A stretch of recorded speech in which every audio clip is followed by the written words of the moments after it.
বাংলাদেশের মানবাধিকার নিয়ে যদি জাতিসংঘের এত চিন্তা থাকতো তাহলে গত 16 বছর যখন ফ্যাসিস্ট আওয়ামী লীগ বাংলাদেশের রাষ্ট্র ক্ষমতায় ছিল, যখন স্বৈরাচার বাংলাদেশের রাষ্ট্র ক্ষমতায় ছিল, যখন পদে পদে মানুষের মানবাধিকার লঙ্ঘিত হয়েছিল, তখন মানবাধিকারের কোনো কথা তাদেরকে বলতে দেখলাম না।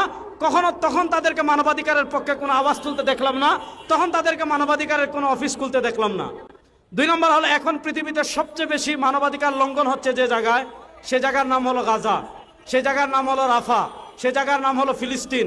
প্রশ্ন হলো, তাদের বাংলাদেশের মানবাধিকার নিয়ে এত চিন্তা, ফিলিস্তিন নিয়ে তাদের কোনো চিন্তা নাই, গাজা নিয়ে তাদের কোনো চিন্তা নাই, রাফা নিয়ে তাদের কোনো চিন্তা নাই, ইয়ামান নিয়ে তাদের কোনো চিন্তা নাই, ইরান নিয়ে তাদের কোনো চিন্তা নাই। পৃথিবীর যে ভূখণ্ডে মুসলমানরা নির্যাতিত হয় সেখানে তাদের মানবাধিকার নিয়ে কোনো চিন্তা নাই।